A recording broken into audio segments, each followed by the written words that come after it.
어느 날 칠칠이가 산에 갔다가 귀한 보물을 하나 발견을 했습니다. 고민 끝에 그 보물을 땅에 파묻어 두기로 하고, 그리고 돌아오면서 마음이 찜찜해 그곳에 글귀를 하나 써두었습니다. 칠칠이가 보물을 묻어두지 않았음. 다음날 팔팔이가 역시 산에 갔다가 칠칠이가 쓴 글을 보았습니다. 파보았더니 보물이 나왔습니다. 고민 끝에 보물을 가져가며 그 자리에 글을 써둡니다. 팔팔이가 보물 안 가져갔음. 자, 이 우스갯소리입니다만, 사람은 누구를 막론하고 자기가 지나간 자리에 어떤 모습이든 어떤 형태로든 흔적을 남긴다는 겁니다. 칠칠이는 칠칠이대로, 팔팔이는 팔팔이대로 흔적을 남겼습니다. 저와 여러분은 마찬가지입니다.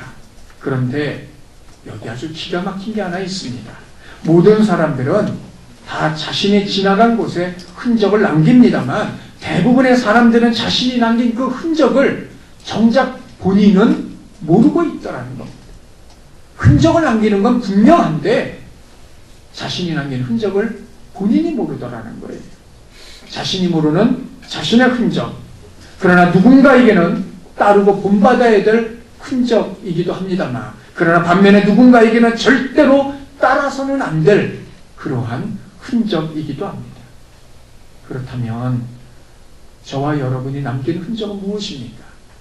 그리고 우리가 아버지 앞에 섰을 때 마지막까지 인생의 마지막 점에서 남기고 싶은 흔적이 있다면 그것은 무엇이겠습니까?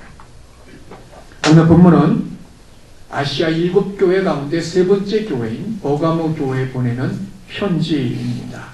버가모, 오늘날 터키 지역, 소아시아 지역의 그 행정 수도입니다. 에베소, 서머나 그 다음으로 부유했던 도시가 이 버가모였습니다. 해발 300m에 있는 이 원추형으로 생긴 그러한 산 정상에 올라앉은 그러한 도시이기도 한데요. 아스클레피우스라고 하는 그러한 주신, 가장 주력으로 섬기는 그 신을 섬기기도 하였고, 이외에도 제우스나 아테나나 디오니소스 같은 그러한 신들을 섬기기도 하였습니다. 자, 그 중에 아스클레피우스라는 신, 이 버가모의 주신인데, 이 치유의 신, 혹은 회복의 신, 혹은 의학의 신이라고 불려지는 그러한 신입니다.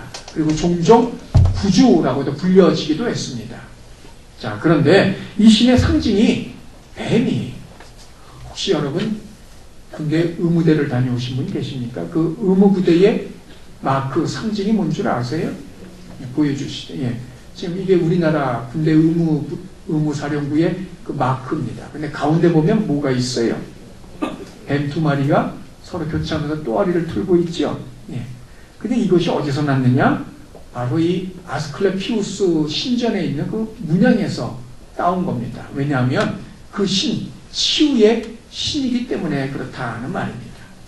이뿐 아니라 황제 숭배에서도 이 버가모는 둘째가 라면 서러울 만큼 그는 황제 숭배에서 열심을 냈던 것을 보게 됩니다. 살아있는 황제를 위하여 신전을 지어 바친 최초의 도시기도 하였고, 그 신전이 지어진 이후에 30년 후에 또 다른 황제 신전을 지어서 바치기도 하였습니다. 그래서 모든 시민들은 1년에 한 번 이 황제 신전에 모여서 분향을 하면서 가이사는 주라고 외쳐야 됐고, 그런 과정을 통과한 사람들 안에서 총동 명의로 증명서가 발급이 되었어요. 그럼 그 증명서를 가지고 각자 자기의 집으로 돌아가곤 하였더라는 말입니다.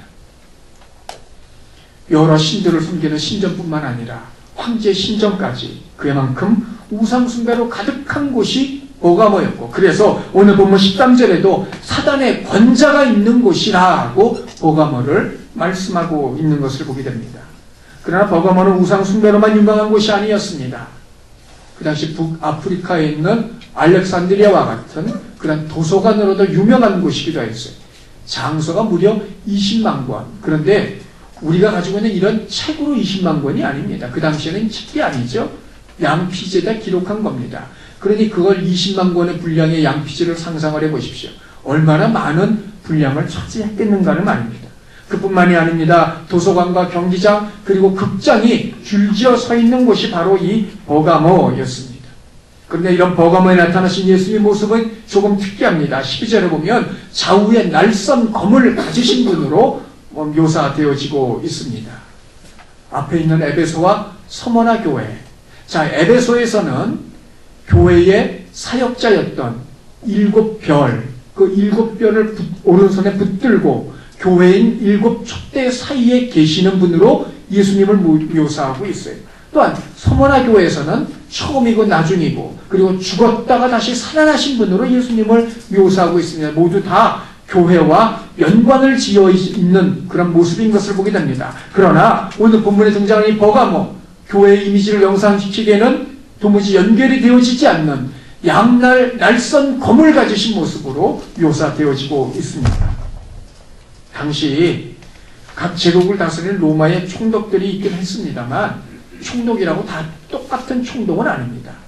권한, 권세의 한계가 있습니다. 어느 총독은 조금 더 할 수 있고 어느 총독은 조금 못할 수 있는데, 자, 그런데 이 본문과 연관 지어볼 때 로마 황제의 버가모에 있는 총독은 로마 황제로부터 이우스 글라디라는 그런 칼을 하나 하사를 받습니다. 이 칼이 무슨 칼이냐? 사람을 죽일 수 있는, 그 판결을 할 수 있는 권한을 부여한 칼입니다. 그러니까 이 칼을 가지고 있는 이 총독은, 버가모의 총독은 재판 자리에 앉아서 사람을 사형에 처할 수 있는 그 권세를 가지고 있었더라는 말입니다. 단지 그럼에도 그는 죽이는 권세만 가지고 있었어요. 그럼 오늘 본문에 등장하는 예수님을 보십시오. 양날의 검이라고 말씀하고 있어요. 이건 지난 시간에 우리가 살핀 것처럼 구원과 심판을 말하고 있는 겁니다. 총독처럼 죽이는 검뿐만이 아니라 살리는 검이기도 하다는 말입니다. 예수님은 그런 모습으로 버가모에 나타나고 계십니다.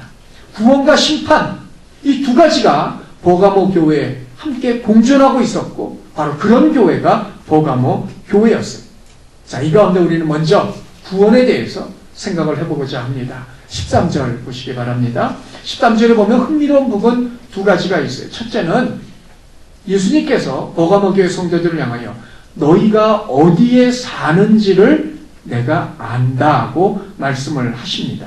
여기서 산다라는 이 말, 거주하다라는 그런 의미이지만 다른 말로 하면 이게 영주라는 그런 의미입니다.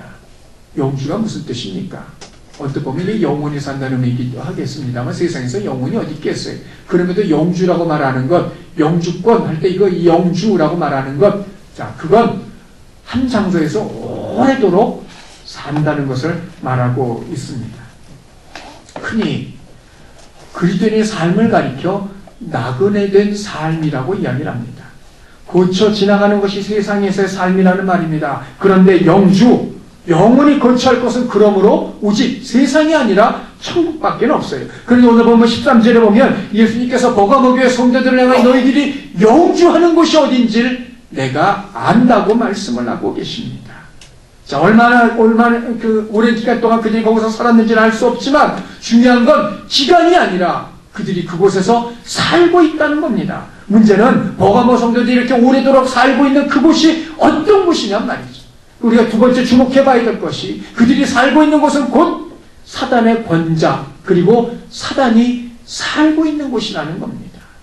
다른 말로 하면 사단의 소굴이요, 사단의 본부고, 사단의 아지트이고, 사단의 전부라고 이야기할 수 있는, 사단의 주거지라고 이야기할 수 있는 곳이 버가모였습니다. 앞서 말씀드린 것처럼 버가모엔 여러 우상의 신전들과 더불어 황제의 신전까지 들어찬 곳입니다. 그런데 이 우상들은 실상 사단이 내세운 꼭두각시들이었고 결국은 버가모 성도들은 사단을 섬기고 있었어요.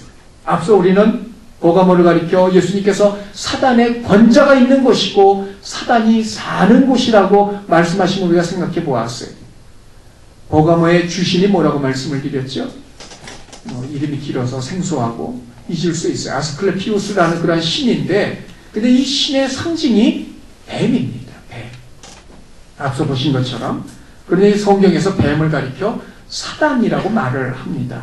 창세기 보면 아담과 하와를 처음 유혹한 이가 뱀이에요. 그러나 그건 실제 뱀이 아니라 사단입니다. 그러므로 계시록 12장 9절에도 보면 이 뱀, 즉 옛뱀, 옛날의 그 뱀이라고 말하고 있어요. 아담과 하와를 꼬였던 그 뱀. 근데 그 뱀이 마귀요 사단이라고 말하고 있는 것을 보게 됩니다. 그런데 이 버가모의 주신이 바로 이 뱀이었고, 그래서 버가모를 가리켜 사단의 권자요 사단이 살고 있는 곳이라고 말씀하고 있습니다. 여러분, 이건 정말 기가 막힌 일이라 아니할 수 없습니다. 예수님은 버가모의 성도들이 사는 곳이 사단의 소굴이라고 임을 알고 계십니다. 그럼에도 그들에게 말씀하시기를 그러므로 속히 그곳을 떠나라, 나오라 말씀하고 계시지 않는다는 거예요. 여러분 생각을 해보십시오. 여러분 사는 바로 옆집이 사단을 섬기는 교회라면, 여러분이 살고 있는 그 지역에 사단을 섬기는 사람들이 운영하는 병원이 있다면, 그리고 그 학교가 있다면, 여러분이 살고 있는 그 지역에 대부분의 모든 사람들이 사단을 섬기는 사람들이라면 그곳에 살고 싶으시겠어요? 당연히 이사를 결정할 겁니다. 그런데 버가모의 성도들은 그곳에서 살고 있더라는 말입니다. 예수님 역시 그곳을 떠나라 말씀하시는 것이 아니라 너희들이 그곳에 살고 있음을 안다고 말씀을 하고 계십니다. 혹시 여러분 도넛 현상이라는 것 아십니까? 지금 도넛을 보고 계시는데 공통점이 하나 있죠. 뭡니까? 가운데가 비어 있다는 겁니다. 도넛 현상, 다른 말로 하면 도심 공동화 현상이라고 불려지고 있습니다. 제가 20여 년 전에 미국 어느 도시에 살고 있는 제 동기를 제가 방문했던 적이 있습니다. 제가 밤 9시에 비행기에서 내렸는데, 그래도 그 도심지에 아주 제가 좋아하는 학교, 신학교가 하나 있었어요. 제가 그 신학교를 입학하지는 못하지만 그래도 가서 보기는 해야 되겠다는 생각으로 그 친구에게 밤 9시지만 부탁을 했어요. 그 학교로 좀 가자. 그 친구가 좀 망설여요. 근데 제가 재차 부탁을 하니까 이제 어쨌든 마지못해 출발을 해서 도착하니까 한 10시쯤 됐어요. 밤 10시쯤. 그런데 그 학교가 도심 안에 있거든요. 근데 이렇게 지나가는데 이상한 게 하나 있습니다. 아직 밤 10시도 되지 않았는데 사람이 없는 거예요. 도심지인데 말입니다. 그래서 제가 물었어요. 왜 그러냐? 그랬더니 사람이 퇴근을 하면 다 빠져나간다는 거예요. 그러니까 주거지가 교회에 있는 거고 인간하러 이 도심지로 오는 거예요. 퇴근하면 다 빠져나가고, 그 이유 중에 하나는 도시의 슬럼화입니다. 주거 환경으로는 살기에 합당하지 않은 나쁜 환경이라는 거죠. 한마디로 말하면 위험하기 때문에 다 빠져나가는 거예요. 그런 걸 일컬어 도심 공동화 현상이라고 불려지는데, 버가모 교회가 그런 교회였다는 말입니다. 혹시 옛날 시조 알고 계십니까? 까마귀 노는 곳에 백로에 가지 말라고 합니다. 버가모 교회 성도들은 다 다른 곳으로 떠나야만 했어요. 왜? 사단의 소굴이고 사단이 그곳에서 살고 있기 때문에 말입니다. 성도들이 거할 곳이 아니었기 때문입니다. 그럼에도 버가모의 성도들은 그곳에서 영주하고 있었어요. 영주, 원문의 의미로 보면 능동형입니다. 다시 말하면 버가모의 성도들은 작정을 하고 작심을 하고 결단을 하고 떠나지 않고 남아있겠다고 다짐하고 그곳에서 살고 있더라는 말입니다. 그 좋은 예가 안디바입니다. 오늘 본문에 등장하고 있습니다. 본문에는 1절 이 사람에 대해서 언급하고 있지 않습니다. 어떤 사람인지 정확히 알 수 없습니다만 13절에 보면 그는 순교자임을 알 수 있습니다. 안디바가 너희 가운데 곧 사탄에 사는 곳에서 죽임을 당할 때에도 그는 순교자였어요. 전해오는 말에 의하면 이 안디바를 불이 요수로 큰 황소를 만들고 속이 비글게 만들어서 그 안에다가 안디바를 넣어놓고 불을 떼서 죽였다 하는 그런 이야기가 전해 내려오고 있습니다. 그런데 안디바만이 아니었습니다. 13절을 다시 보십시오. 안디바가 그렇게 죽음을 당할 때에도 버가모의 성도들은 예수님을 믿는 믿음을 끝까지 저버리지 않고 붙들고 있었습니다. 죽을지도 모르는데 말입니다. 버가모 교회 성도들 역시 다 안디바 같은 그런 마음들이었고, 그러면 죽을지언정 믿음을 고수한 이들이 바로 버가모 교회의 성도들이었어요. 그래서 예수님도 이런 사람들을 일컬어 안디바를 비롯하여 충성된 증인이라고 말씀을 하고 계십니다. 그런데 주목할 것이 하나 있어요. 충성된 이 말은 예수님께서 3장 14절에 보면 당신 자신에 대한 스스로의 호칭이에요. 근데 그 호칭을 안디바에게, 그리고 그와 같은 마음을 갖고 살고 있는 성도들에게 주고 계셔요. 그건 그들이 곧 예수님을 닮아가고 있기 때문에 그러한 것입니다. 당연히 이런 믿음을 가진 사람들에게 예수님께서 주시는 영적인 은혜와 복이 무엇인지 우리는 잘 알 수 있습니다. 그건 바로 생명을 넣었으니, 생명을 하나님 앞에 드렸으니 하나님께서 또 다른 생명, 죽었지만 영원히 죽지 않는 그 생명을 하나님께서 허락하실 겁니다. 그것이 곧 그들에게 있어서의 구원이라는 말입니다. 그러나 반면에 버가모 교회는 구원만 있었던 것이 아닙니다. 하나의 심판도 있습니다. 14절 보십시오. 버가모 교회는 죽음의 위협 앞에서 믿음을 지킨 교회였지만 책망할 것이 있었습니다. 그런데 그것이 두어 가지라고 말하고 있어요. 두어 가지, 우리말로 하면 하나, 둘, 셋, 이 정도에 해당하겠습니다만, 원문의 의미를 보면, 이게 수의 이 단어가 사용될 때는 아주 소수라는 그런 의미이고, 정도나 강도에 의해서 이 단어를 사용할 때는 사소한, 보잘것없는 그런 의미로 사용이 되는 단어입니다. 버가모 교회에 책망받을 일이 있지만, 전체 교인들, 성도들의 수에 비하면 극히 일부였다는 겁니다. 뿐만 아니라 그들이 목숨을 바치면서 지켰던 그런 죽음의 위기 앞에서도 믿음을 지킨 것에 비하면 정말 아무것도 아닌 사소한 것, 바로 그것을 말할 수도 있습니다. 그럼에도 그 일은 분명 버가모 교회에 있었고 예수님의 신기를 건드려 놓고 있습니다. 그리고 그건 오늘 본문에 의하면 발람의 교훈이라고 말하고 있습니다. 발람의 교훈, 가르침, 즉 발람이 발락에게 가르친 것을 따라하는 것, 바로 그것을 말하고 있어요. 이게 무엇일까요? 이스라엘이 애굽을 초토화시킨 다음에 애굽에서 나옵니다. 홍해를 지나 가나안 땅으로 점점 발걸음을 옮기고 있어요. 그 가운데 모압 왕이 보니까 자기 바로 코앞에까지 이스라엘 백성들이 와 있어요. 그들을 통과시킬 수도 없고, 그렇다고 맞서 싸우자니 질 게 뻔하고, 그래서 수를 낸 게 멀리 메소포타미아에 있는 주술사 발람이라는 사람을 돈을 많이 주고 데려왔습니다. 데려온 이유는 하나입니다. 이스라엘을 저주하기 위해서요. 저주하면 그게 들어지기나 하겠어요. 그럼에도 불구하고 데리고 왔어요. 근데 와서 발람이 와서 보니, 저주하려고 보니 막상 입을 열매 저주가 아니라 오히려 축복이 쏟아져 나옵니다. 그것도 3번을 반복해서 그래요. 앞에다 데려다 놓으면 앞에서 그러고 뒤에다 데려다 놓으면 뒤에서 그러고 말입니다. 자, 그런데 이 발람이 받은 게 있으니까 좀 미안한 마음에 발락에게 한 가지 꾀를 제공해 줍니다. 내가 직접 할 수는 없지만, 내가 하고 싶어도 안 되지만 당신이 이렇게 해봐라 하면서 이 얘기한 것 하나, 미인계였어요.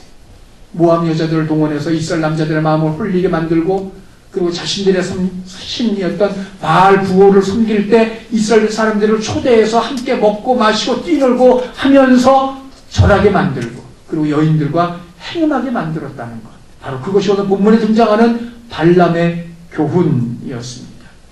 이로 인해서, 바로 이 일로 인해서 이스라엘에서는 24,000명이 죽임을 당합니다. 하나님의 진노를 말미암아서 말입니다. 여러분 생각을 해보십시오. 이 당시에 이스라엘 백성들의 전체의 수는 약 250만 정도가 되었다고 합니다. 그럼 250만에서 24,000, 그건 채 100분의 1도 안 되는 그러한 소수예요. 그런데 끔찍한 재앙이 시작이 된 겁니다. 그 이유는 비록 전체에 비해서 적은 수이긴 하지만 이들로 말미암아 하나님과의 언약이 깨어졌고, 그래서 이스라엘의 거룩함이 사라져버렸어요. 뿐만 아니라 이들로 말미암아 전체 그런 일들이 이스라엘에게 퍼져나갈 수 있었기 때문에 하나님께서는 그걸 금하고 계셨던 겁니다. 버가모 교회가 행한 발람의 교훈, 오늘 보면 15절에 의하면 니골라당의 교훈을 지킨 것이라고 말하고 있어요. 즉 발람의 교훈은 니골라당의 교훈이, 그럼 이 니골라당의 교훈이 뭐냐? 크게 3가지입니다. 첫째는 율법의 때가 지나갔으니 더 이상 율법을 지킬 필요가 없다는 겁니다. 예수님이 율법을 완성하셨으니 더 이상 율법을 지킬 필요가 없다. 그러니 십계명도 의미가 없는 거죠. 그 다음 2번째, 육신은 악이고 오직 영만이 깨끗하고 선한 것이기 때문에 육신으로는 어떤 일을 해도 상관이 없다는 겁니다. 그리고 3번째, 그리스도인들은 예수님의 은혜로 늘 보호를 받고 있기 때문에 어디에 가서 어떤 일을 하든 그 은혜가 다 지켜준다는 거예요. 그러니 마음대로 살아도 좋다는 말입니다. 복음이죠. 이 시대의 복음 아니겠어요? 믿는 자들에게. 근데 그 시대에 그런 유혹들이 있었고 거기에 많은 성도들이는 아니라 할지라도 소수라도 그 가르침을 듣고 따르는 이들이 있었다는 말입니다. 그리고 이걸 발람의 경우와 연관시켜보면 단 두 가지로 압축이 되어집니다. 하나는 우상 숭배요, 또 하나는 성적인 타락이었습니다. 이 우상 숭배는 황제 숭배와 연관이 있었고 성적인 타락은 그 시대의 문화와 깊은 연관을 가지고 있습니다. 우리가 잊지 말아야 될 것이 하나 있습니다. 이 버가모의 성도들은 처음부터 애초부터 그리스도인들이 아니었다는 사실. 그들은 누군가에 의해서 복음을 전하게 되었고 그래서 버가모의 시민이었다가 그리스도의 사람으로 바뀌어진 사람들입니다. 당연히 성도가 되기 전에는 그들도 다른 시민들과 똑같이 1년에 한 번 황제 신전에 가서 황제를 향하여 분향을 하면서 가이사는 주라고 외쳤던 사람들이었을 겁니다.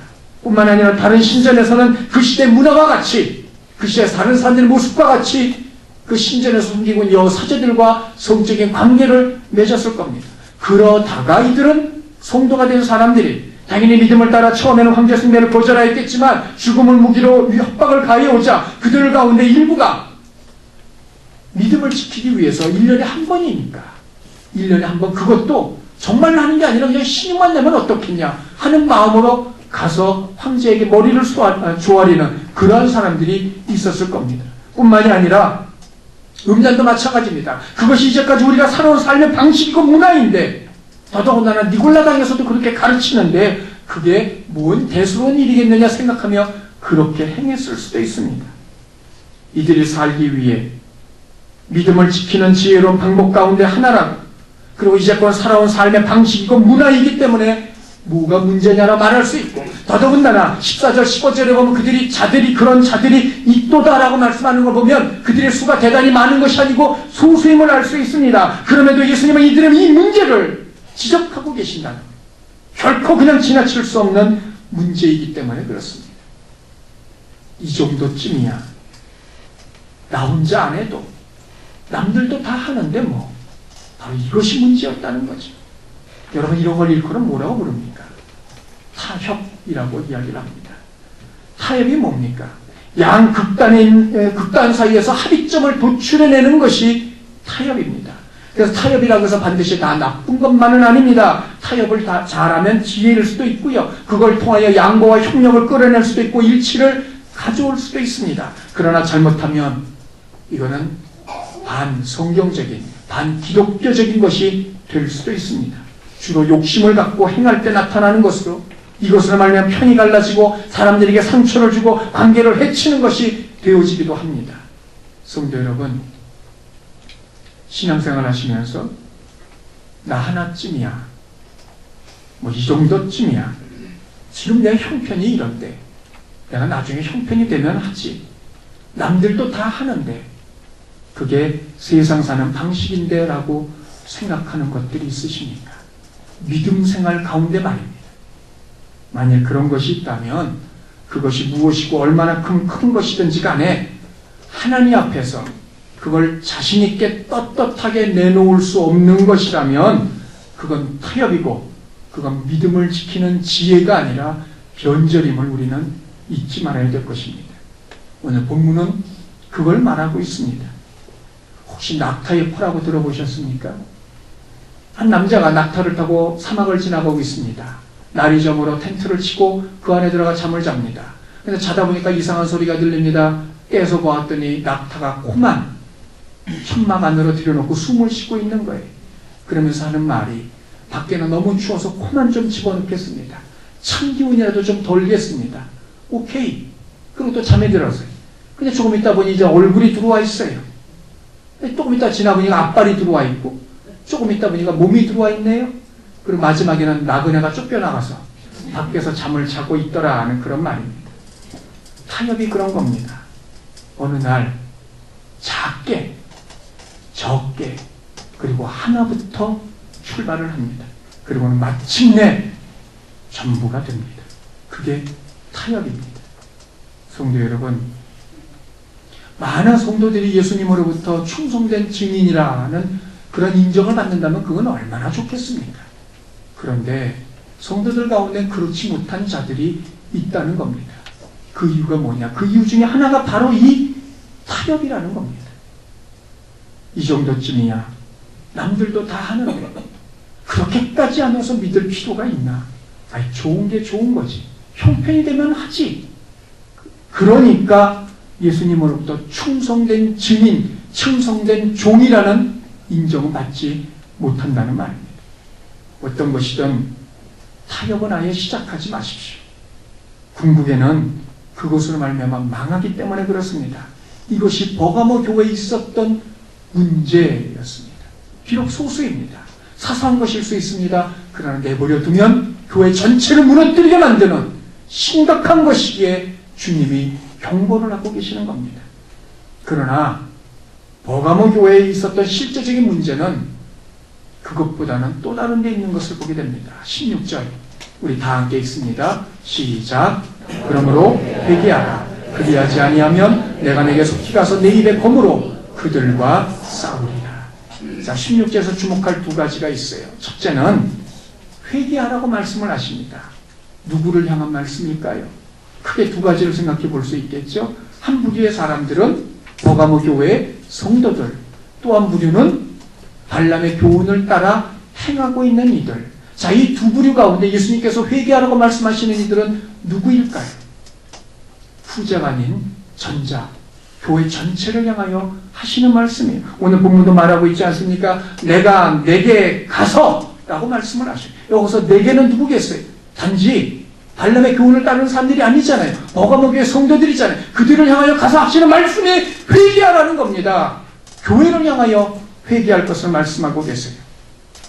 만일 교회가 회개하지 않으면 어떤 일이 벌어집니까? 주목할 두 번째, 예수님께서 입에 나오는 검으로 그들과 싸우리라 말씀하시고, 그들 누구를 말하는 걸까요?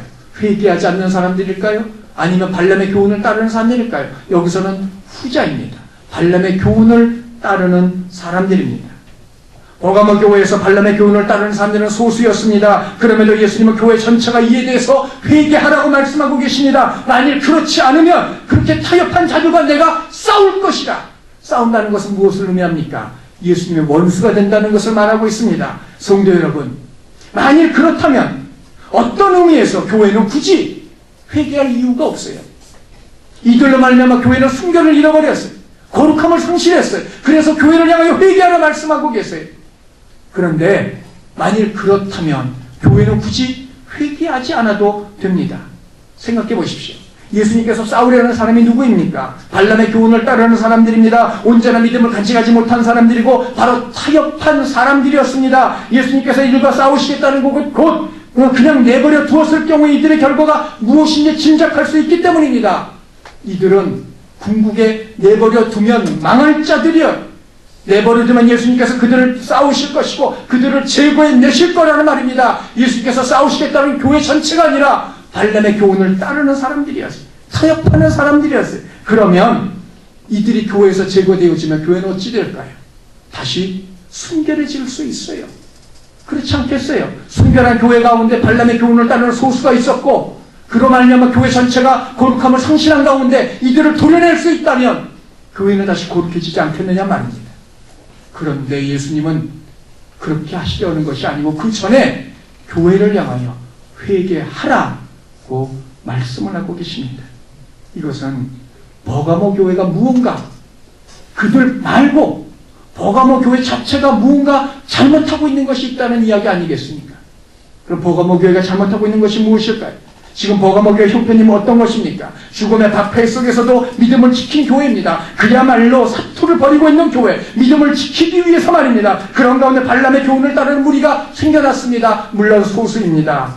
그래서 그들은 자신들의 눈앞에 있는 믿음의 쌈이 너무 치열하고 버겁기 때문에 그 정도 무리의 수는 넘어갔을런지도 모릅니다. 그 정도쯤이야 라고 생각하고 말입니다. 그것이 아니라면 목숨을 버리면서까지 지켜내고 있는 그 믿음에 비하면 정말 그들이 주장하고 있는 것은 별것도 아니고 전체가 움직이는 것도 아니기 때문에 그 정도쯤이야 하고 넘어갔을 수도 있습니다. 그래서 예수님은 회개할 것을 말씀하고 계십니다. 이유는 하나입니다. 그것도 또 하나의 타협이기 때문에 그렇습니다. 그 정도쯤이야. 우리 많은 성도들에 비하면 그 정도쯤이야. 우리가 하고 있는 이 싸움에 비하면 그 정도쯤이야. 또 하나의 타협입니다. 성도 여러분, 내 옆에 사람, 내 목장 식구의 믿음, 아니 내 가족, 내 식구의 믿음에 대해서 관심을 가져보셨던 적이 있으십니까? 있다면 그 관심은 얼마큼 가지고 계십니까?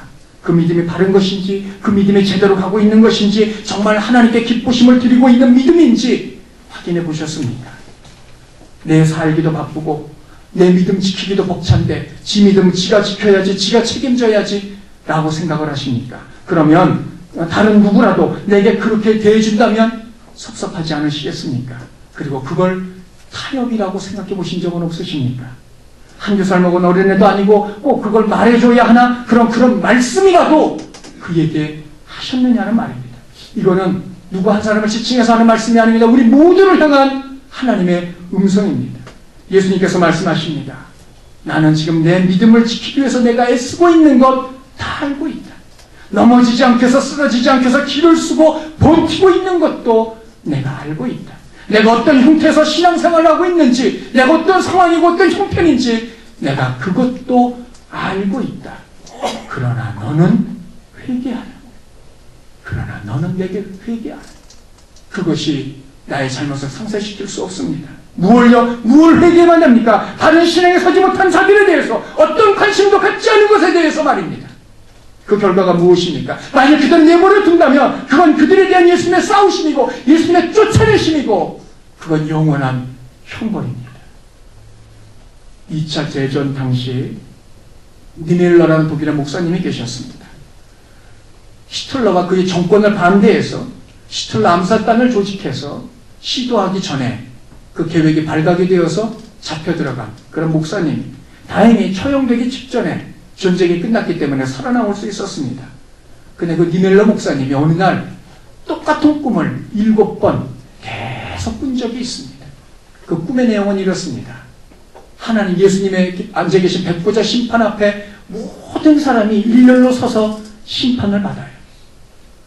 어떤 사람은 이쪽으로, 어떤 사람은 저쪽으로. 지옥과 천국이 나뉘어지는 거겠죠. 자, 점점 이 니멜러 목사님의 순서가 가까이 옵니다. 자기 앞에 서너 사람 남겨놓을 당시에 예수님께서 물으십니다. 너는 왜 나를 믿지 못하였느냐? 그가 대답을 합니다. 아무도 내게 당신을 전해준 사람이 없습니다. 그럴지라도 그의 결과는 결정이 되었습니다. 끌려나가는데 보니 그는 히틀러였습니다. 그토록 미워는 했습니다. 죽이려고까지 했습니다. 그런데 복음을 전할 생각은 단 한 번도 하지 않았습니다. 그 결과 그에게 주어진 건 영원한 형벌입니다. 성도 여러분, 내 원수 멀리 있는 사람까지는 구원하지 못한다 할지라도 내게 가까이 있는 사람은 구원에 이르도록 해야 하지 않겠습니까? 본문이 말하고 있는 회개란 무엇입니까? 단순히 잘못했습니다의 고백만이 아닙니다. 이전에 해야 할 일, 그러나 하지 않았던 일들에 대한 구체적인 행동입니다. 그리고 그건 이런저런 이유로 인해서 타협하고 있는 그런 사람들을 찾아가고 그들을 바로 믿음 가운데 이끌어 드리는 것입니다.